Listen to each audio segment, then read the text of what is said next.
sa bunganga pag kayo magbibigay ng rescue treatment. Okay, 10 pesos lang po ito sa baba. Ayan, may lipstick pa dyan. Teka, hindi lang ako pagkasalo ko ng pagkakagay sa pasyente, ha? Pagka mag-rescue breathing lang kayo, saka nyo lalagay. Ito pa, pag alam nyo magsi-CPR na kayo, i-ready nyo na to. Hindi yan nakabusa. Kasi ang ginagawa ninyo, maaalala nyo lang pag magre-rescue breathing na kayo. Magre-rescue breathing kayo, no? Ay tapos na. 1, tapos biglang naalala nyo, ay, oo nga pala. Saka nyo pa lang bubuksan. Wala na. Ano na yun? Masyadong nag-post na kayo ng matagal. Diba sabi doon walang posing? Dapat dire-diretso. Scenario tayo. So, bigyan kayo ng assessor na ang scenario natin is, okay, so you're walking along Session Road. Tapos, biglang nakita mo na natumba si patient na kasunod mo. So, what will you do? Okay, so let's start. Okay, so I'll check if the scene is safe. And then, I will go to the area and then, I am Jovelyn Ngalatan. I am a first aider. I am a trained first aider. Can I help? Can I help? Yes. Can I help? Yes. Yes, okay. Okay. Hey, sir, are you okay? Hey, sir, can you hear me? The patient is unresponsive. Okay, sir, this is Jovelyn Ngalatan. So, I am calling from Session Road. I have a patient here who is unconscious and unresponsive. Please, I need your help. Come immediately. Okay? Then, check the pulse. 1, 2, 3, 4, 5, 6, 7, 8, 9, 10. The patient has no pulse and that breathing. So I will now proceed with my compression. 2, 3, 4, 5, 6, 7, 8, 9, 10, 11, 12, 13, 14, 15, 16, 17, 19, 20, 1, 2, 3, 4, 5, 6, 7, 8, 9, 1.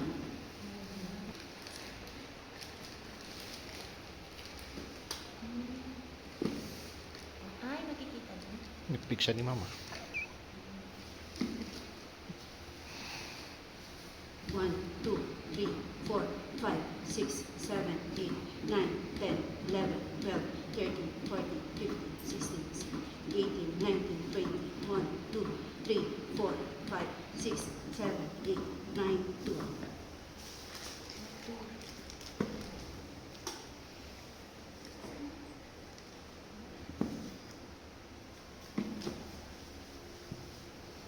One, two, three, 4, 5, 6, 7, 8, 9, 10, 11, 12, 13, 14, 16, 17, 18, 19, 20, 21, 22, 24, 25, 26, 7, 9, 3.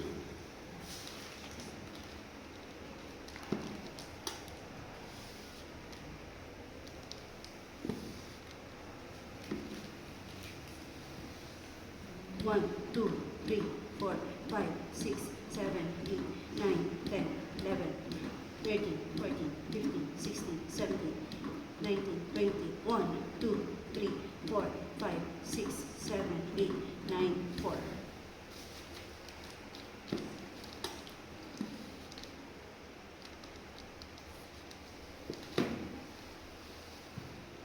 One, two, three, 4, 5, 6, 7, 8, 9, 10, 11, 12, 13, 14, 15, 16, 17, 18, 19, 20, 2, 3, 4, 5, 6, 7, 8, 9, 5.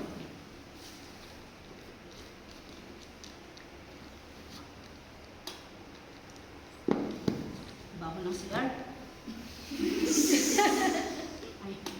1, 2, 3, 4, 5, 6, 7, 8, 9, 10. Okay, the patient has pulse but not breathing. So I will now do my rescue breathing. So starts with a blow. 1, 2, 3, 1. 1, 2, 3, 2. 1, 2, 3, 3. 1, 2, 3, 4. 1, 2, 3, 5. 1, 2, 3, 6. 1237, 1238, 1239, 1210, 1211, 1212, 1213, 1214, 1215, 1216, 1217, 1218, 1219, 1220, 1221, 1222, 1223, 1224. Okay, ends with a blue. After, check again the pulse.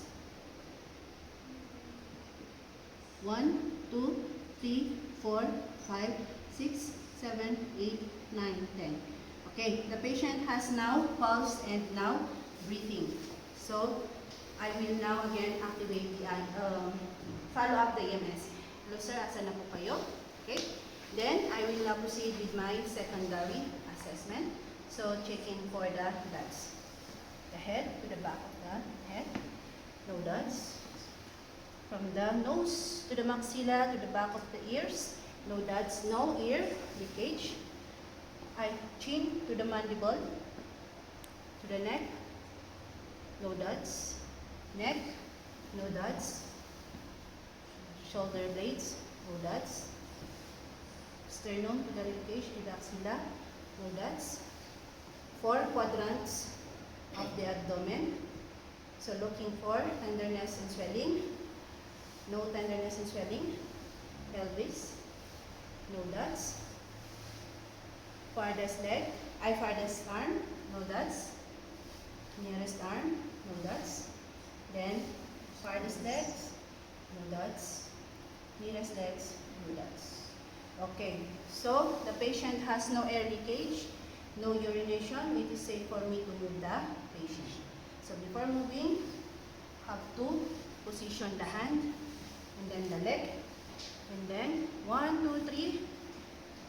I will position now the patient to recovery position. This is to open the airway and to facilitate the drainage of secretion. And then continue checking the back for any tenderness, deformities, swelling, and open wounds.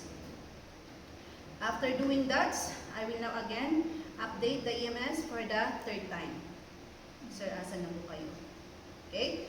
So, on the way na po sila. So, while we're waiting for the EMS, it's very important that we have to check or monitor the vital signs. Okay? So, the vital signs are stable. I will now do my documentation. Ay, outside scenario pala to. You have to interview. Kung may kasama man siya, using the sample format. Okay? So, after interviewing, you will now do your documentation using the sample format, ano yung ginawa mo, and then the latest vital signs na kinuha mo. Then the EMS is now ready to get the patient. You're now ready to endorse the patient, and then your documentation. Okay? So the